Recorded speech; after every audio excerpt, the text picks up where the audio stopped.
Hola, hola.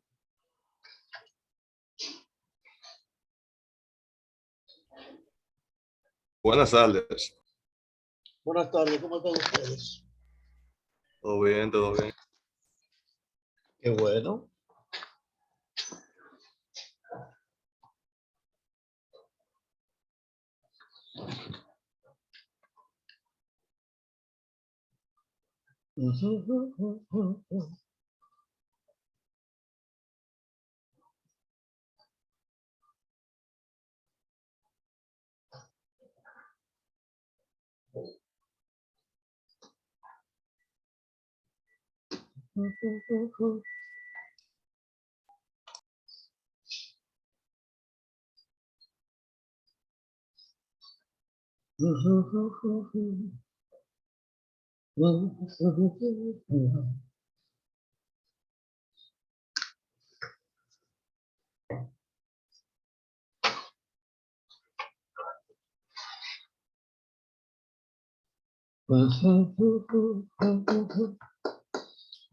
Bueno, tenemos 6 presentes. Vamos a ver de cuánto. De muchos.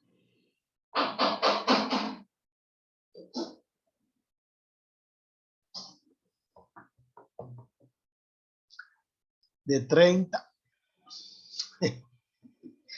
Son muchísimos ustedes.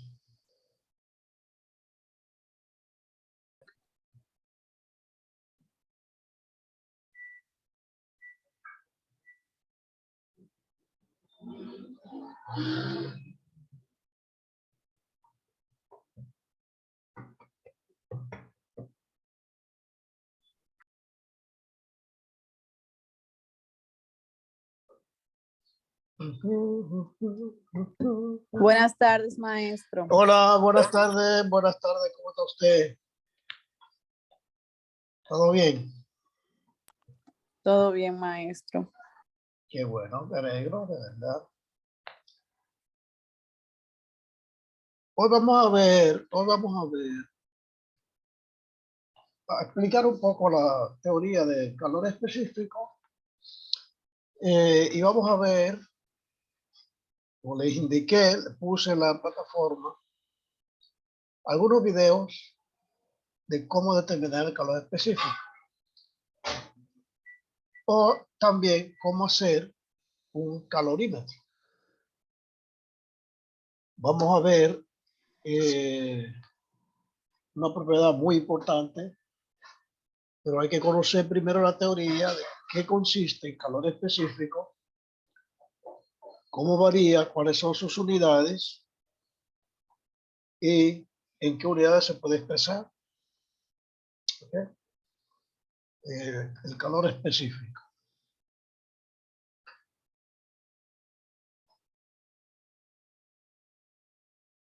Ya tenemos 5 minutos aquí. Posiblemente no pasemos de esto 45 minutos, o sea, hasta las 7 estaremos. Ustedes, por ejemplo, esta práctica hubiera sido bonita la iniciativa de inventar nosotros y hacerlo allá en el laboratorio. Ok. Así es que vamos a comenzar, a ver si no tiempo a ver algunos de los videos. Ustedes pueden buscar todos los videos que quieran y practicar todo lo que quieran. Incluso tengo la curiosidad de hacer un calorímetro. Ustedes son cosas que se pueden hacer, ¿ok? Y espero que la próxima, la práctica sea allá en el taller. Que podamos hacer en el taller, manipular cosas, manipular, sentir la energía, sentir el calor, medirlo, sentir el trabajo, medirlo, sentir las propiedades, medirlas, tanto de gases como de líquido, como de sólido. Eso es interesantísimo. Y voy a ir porque me parece que en Santiago tienen un laboratorio de termodinámica más o menos aceptable. Así es que, y si no, también podemos hacer un intercambio un día con una universidad que podríamos ir, por ejemplo, a conocer termodinámica de INTEC. Eso es, claro, ya nosotros no, ya no nos da tiempo. También con la pandemia eso no era muy posible. Ok.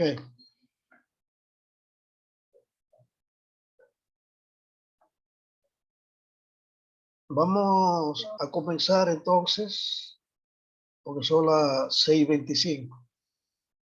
Okay. Vamos a compartir la pantalla.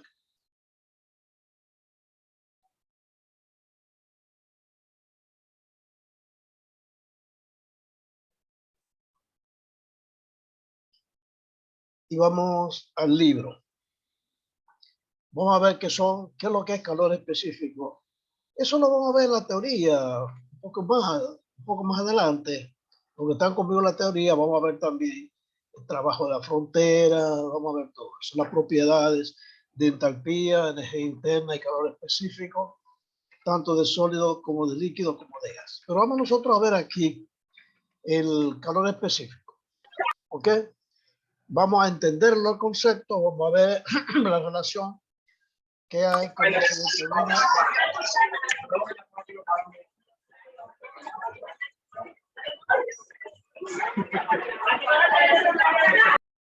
Gracias a Steven Ten por la bulla. Yo le apagué el micrófono, por lo que deberé sacarlo para que tengan un poco más de cuidado. Claro, le puede pasar a cualquiera, obviamente. Muy bien, vamos a estudiar, a ver y a explicar los conceptos de calores específicos. Se sabe por experiencia que usted requiere diferentes cantidades de energía para elevar un grado de temperatura de masas idénticas, pertenecientes a sustancias distintas. Por ejemplo, si usted tiene 1 kilogramo de hierro puro y 1 kilogramo de agua, y usted le mide la temperatura y comienza a calentarlo, a usar energía, a subir la temperatura a 1 grado, y ambos van a consumir diferente cantidad de energía. Ambos. No hay dos sustancias, porque así es el mundo, así es el universo. Así es la cosa. La diferencia entre una sustancia y otra en calores específicos es universal. O sea, no hay dos sustancias que tengan calor específico igual. Así como no hay dos elementos que tengan masa atómica igual. Y así mismo, no hay dos sustancias que tengan el mismo calor específico. Pueden tener muy parecido, pero igual no pueden tenerlo. Porque si ellos tuvieran, fuera la misma materia. Ok, por ejemplo, se necesitan 4.5 kilojoules de energía para elevar la temperatura de 1 kilogramo de hierro de 20 a 30. O sea, de 20 grados centígrados a 30 grados centígrados. Ya usted sabe que si se necesitan 4.5 para 10 grados, se va a necesitar 0.45 para elevarlo a 1 grado, porque es lineal. mientras que se requiere 9 veces más energía, o sea, 41.8 kilojoules para elevar la temperatura de 1 kilogramo de agua de 20 a 30. Para que usted vea, el agua es increíble, señores. De todas las sustancias que usted conoce, el agua es el que tiene calor específico más alto. O sea, se necesitan 41.8 kilojoules para elevar la temperatura de 1 kilogramo de agua de 20 a 30 grados centígrados. Aquí lo dice en esta figurita. ¿Usted ve? 1 kilogramo de agua, a elevar la temperatura a 1 grado centígrado, se necesitan 5 kilojoules. Y las unidades de calor específico son kilojoule, o sea, energía, por unidad de masa, por unidad de grado. Esa calor específico a veces se expresa en el sistema internacional, que serían kilojoule, kilogramos, grados Kelvin, que en este caso sería lo mismo, porque un grado Kelvin, un delta C es igual a un delta K. ¿Por qué? Porque como usted convierte centígrado a Kelvin, le suma una misma cantidad.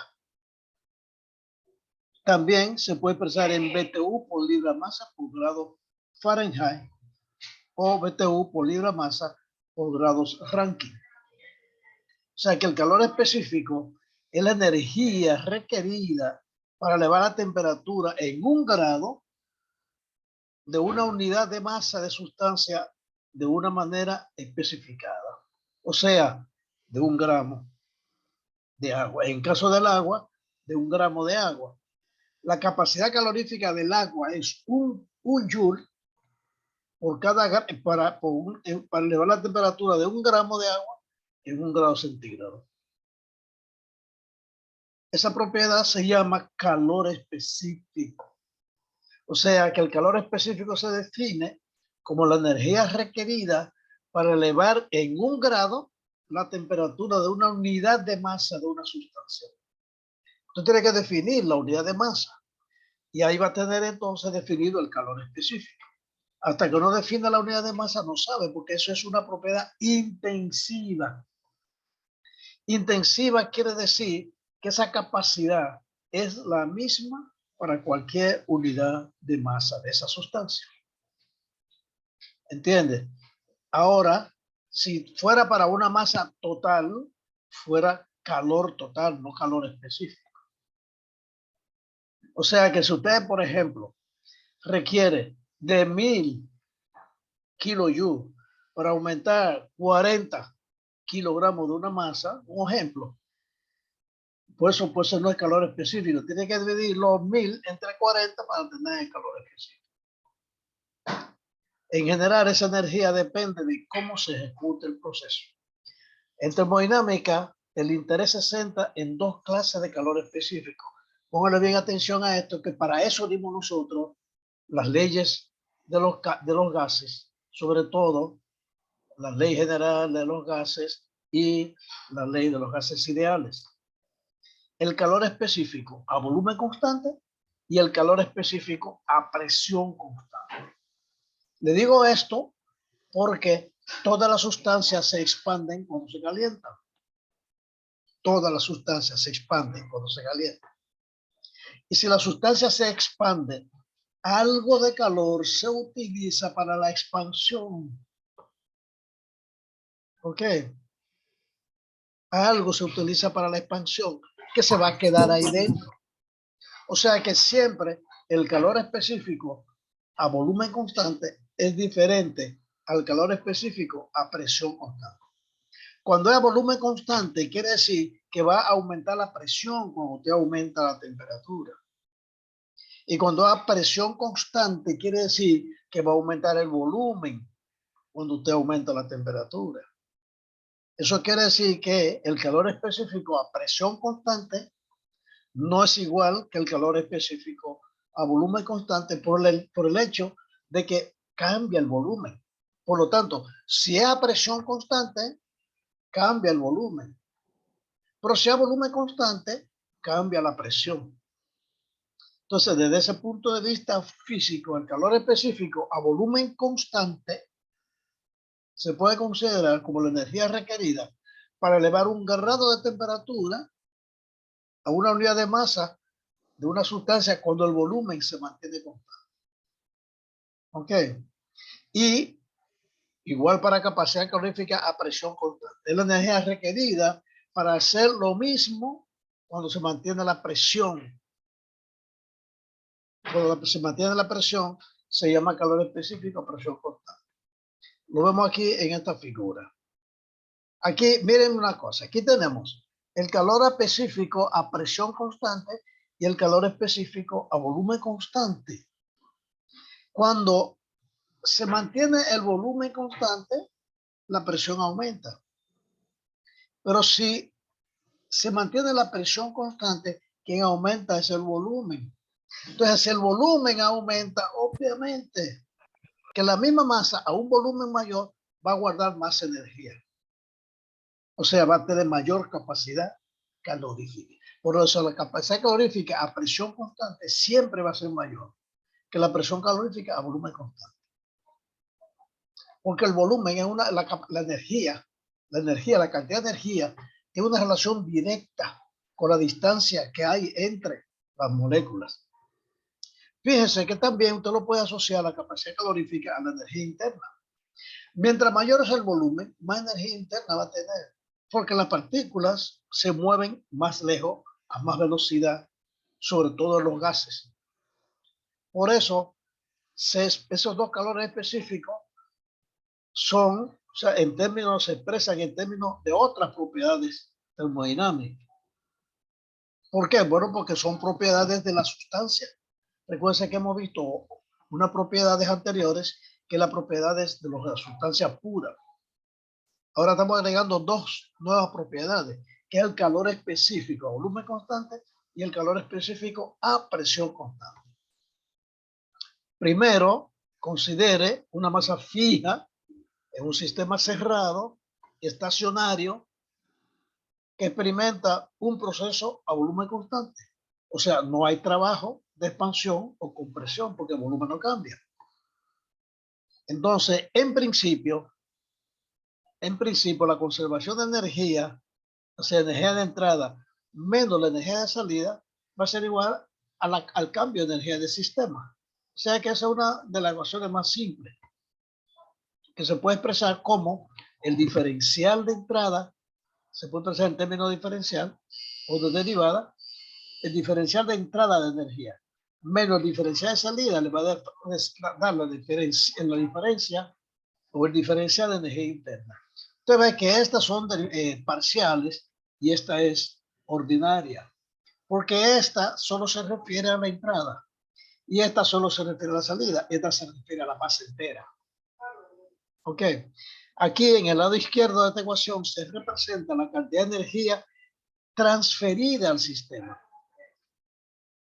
A partir de la definición de capacidad calorífica a volumen constante, esta energía debe ser igual a la capacidad calorífica a volumen constante por diferencial de temperatura. Eso quiere decir que como el volumen es constante, lo que va a aumentar va a ser la presión. Recuérdense que el volumen es constante. Y ese dt es el cambio de diferencial de temperatura. Así usted puede escribir que la capacidad calorífica a volumen constante por diferencial de temperatura va a ser el diferencial de energía interna. Eso es a volumen constante. Que si usted lo despeja, va a decir que la capacidad calorífica a volumen constante va a ser igual al diferencial, derivada parcial de la energía interna entre la derivada parcial de la temperatura a volumen constante. De manera similar, también tenemos, fíjense que hablamos de energía interna.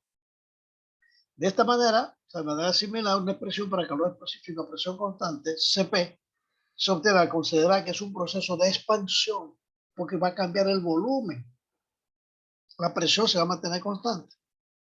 En vez de energía interna, que a volumen constante, es entalpía, que es a presión constante, que el volumen va a aumentar. Y tenemos un diferencial de entalpía con el tiempo a presión constante. Esas dos ecuaciones, esas dos son las que definen precisamente esa capacidad calorífica, volumen constante y a presión constante.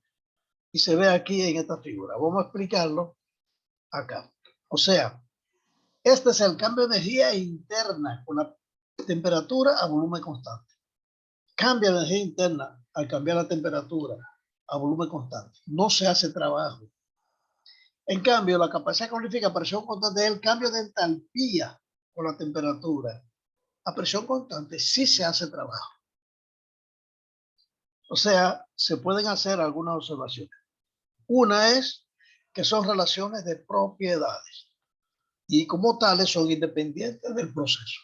Recuérdense que la capacidad calorífica es de una sustancia que tiene una temperatura determinada. Recuérdense, la capacidad calorífica, usted lo puede decir de otra forma, no, la capacidad calorífica específica, ¿verdad? Es cuando decimos la cantidad de energía que se necesita para aumentar la temperatura de una unidad de masa en 1 grado. Pero la capacidad calorífica global es la capacidad de almacenamiento de energía que tiene una materia. Y obviamente, la que almacene más en un mismo cambio de temperatura va a tener mayor capacidad calorífica. Por lo tanto, deben ser tratadas como propiedades. Y además son independientes.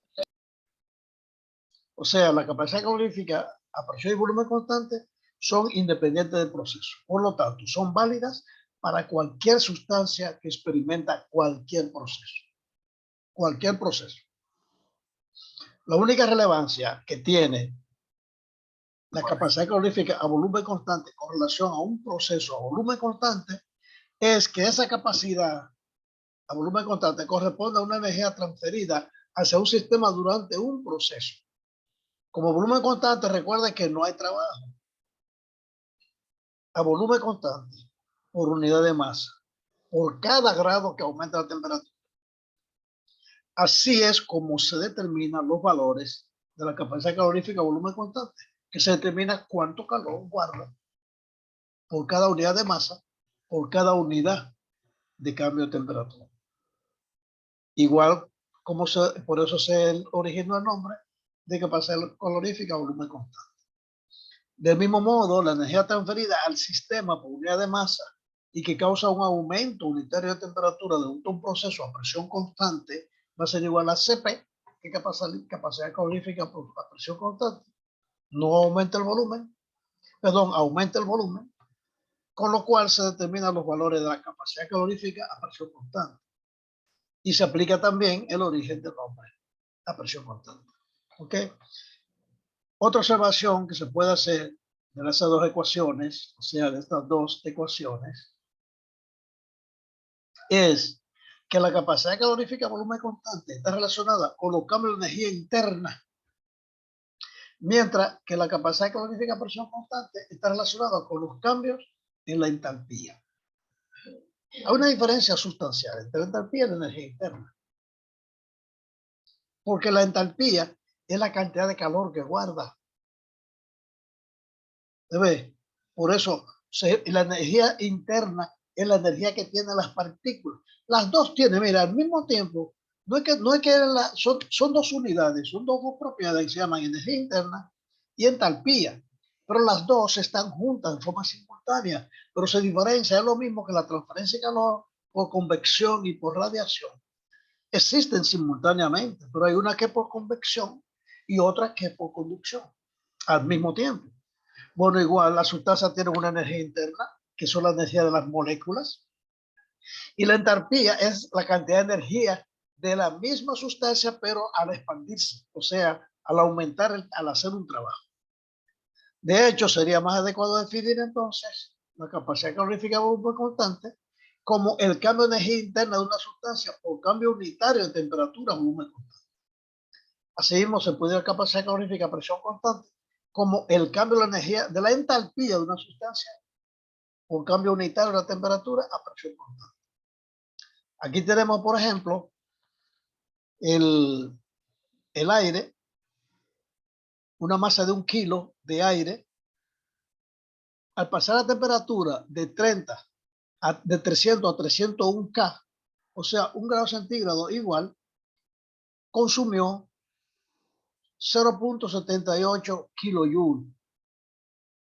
Pero esa misma, para pasar de 1000 a 1001, gastó 0.855.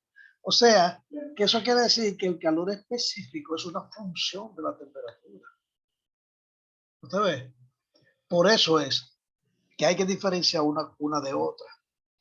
Porque la capacidad calorífica, igual que cualquier otras propiedades de las sustancias, por ejemplo, la conductividad térmica, la conductividad eléctrica, todas esas propiedades cambian con la temperatura y cambian también con la presión y cambian también con el volumen. O sea, cambian, pueden cambiar, no mucho, pero cambian, y eso hay que tenerlo muy en cuenta. Ok, tanto la energía interna como la entalpía de una sustancia se pueden modificar mediante la transferencia de energía en cualquier forma, con el calor como una de las posibles formas de ella. Por lo tanto, el término energía específica es quizá más apropiado que el calor específico, lo cual significa que la energía se transfiere y almacena en forma de calor. Usted se da cuenta que es energía almacenada, eso es capacidad calorífica, energía almacenada.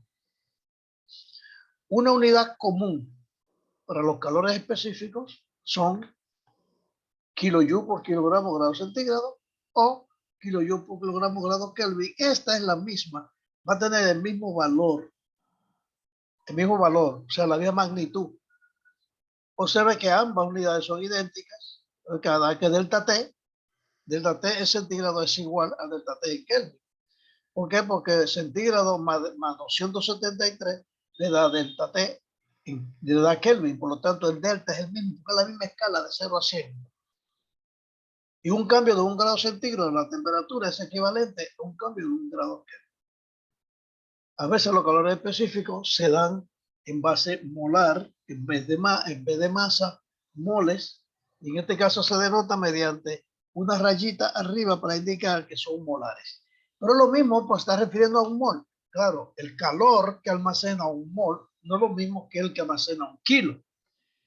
Porque salvo el agua, que tiene el agua no, porque un mol de agua son 18 gramos y 1 gramo de agua es muy diferente, o sea, 1 gramo mol, por eso se especifica siempre poniendo delante de mol la unidad correspondiente. Por ejemplo, esta es kilojoule por kilomol.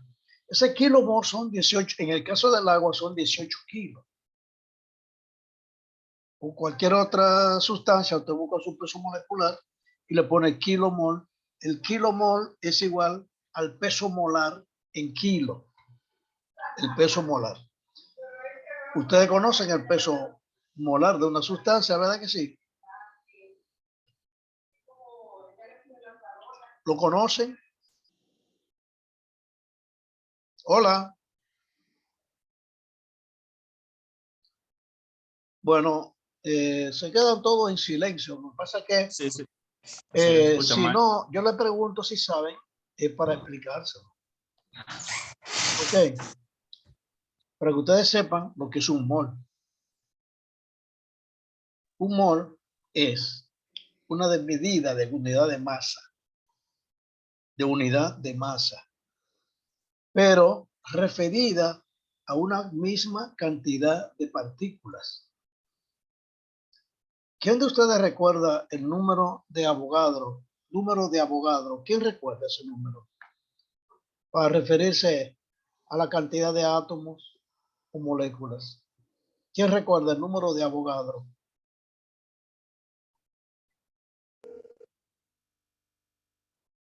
¿No recuerdan? Diga, Ariste, usted parece que sabe.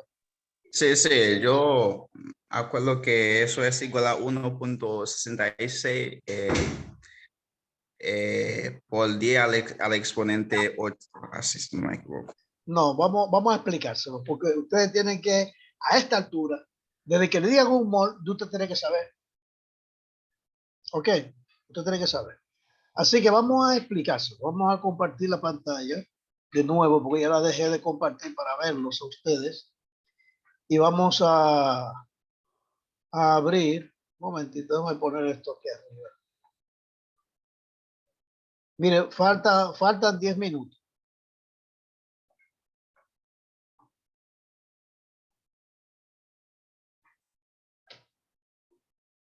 Un momentito, que estoy un poco...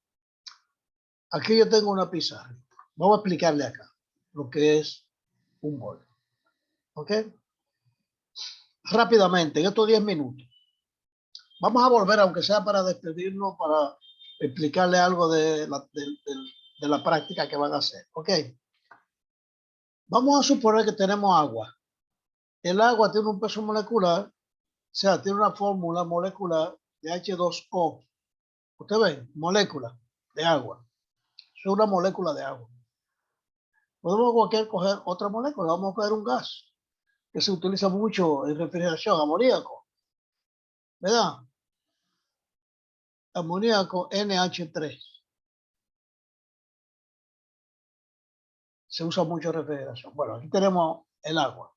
El agua, para usted determinar el peso de una molécula de agua, tiene hidrógeno y tiene oxígeno.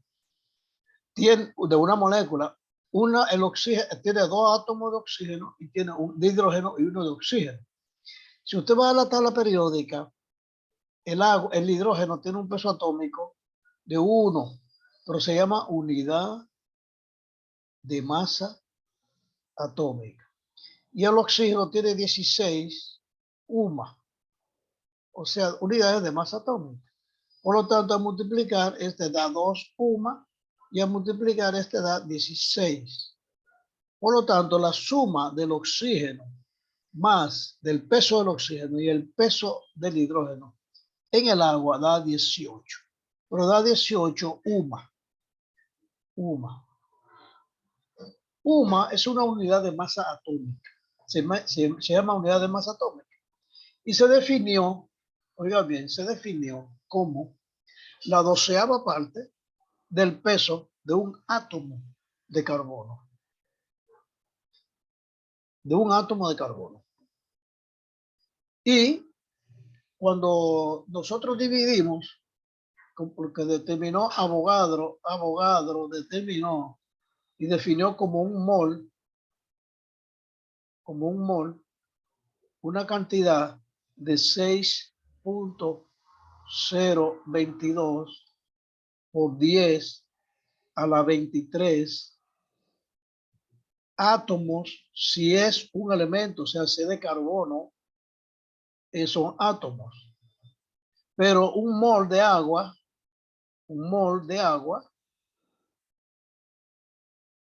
va a ser esa misma cantidad, pero no átomos, porque el agua no tiene átomos. El agua tiene moléculas, porque es un compuesto, ¿verdad que sí? Por 10 a la 23 moléculas. Entonces, moléculas. Eso es un mol, esa cantidad de moléculas. Porque esa cantidad de moléculas. O sea que si usted multiplica esta cantidad de moléculas por esta cantidad de UMA, le va a dar la cantidad de UMA que hay en un mol de agua. Pero si usted recuerda que le dije ahorita que un átomo de carbono que tiene 12 UMA, si usted lo divide entre 12 le va a dar una UMA. Al dividirlo entre 12. Pero esa UMA es igual a 12 gramos que se definió el mol entre la cantidad de átomos, que son esta cantidad que está aquí, y da 6.022 por 10 a la 23 átomos. 10 a la 23 átomos. ¿Usted ve? Entonces, lo que pesa un átomo, gramo por átomo, eso le va a dar igual a 1.67 por 10 a la menos 24 gramos. Un átomo. O sea, un átomo de carbono. Y como tiene 12, entonces eso se llama una UMA. Una UMA tiene esa cantidad de gramos. Fíjese entonces que si multiplicamos 18 UMA por esta cantidad de moléculas, va a tener las UMAS totales. Y si lo multiplica por esto, me va a dar los gramos. Entonces vamos a hacerlo nada más para que ustedes vean que el peso en UMA es de una molécula.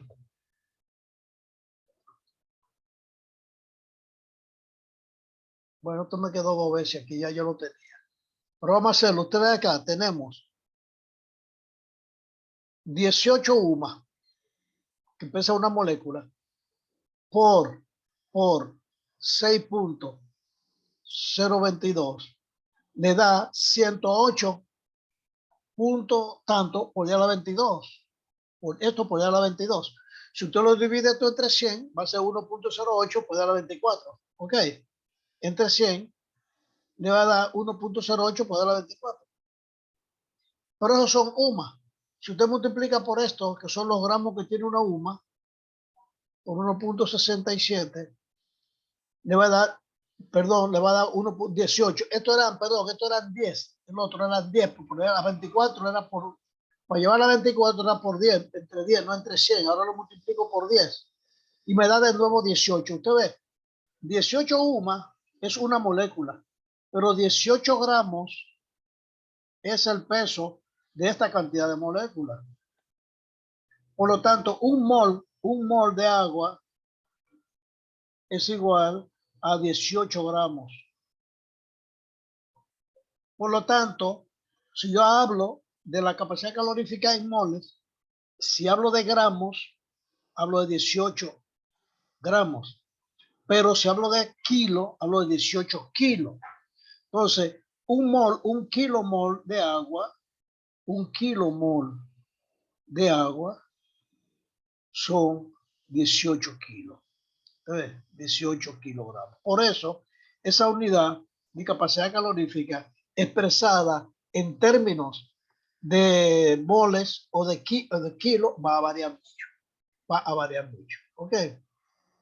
¿Qué cosa, que esto se me pierde a mí?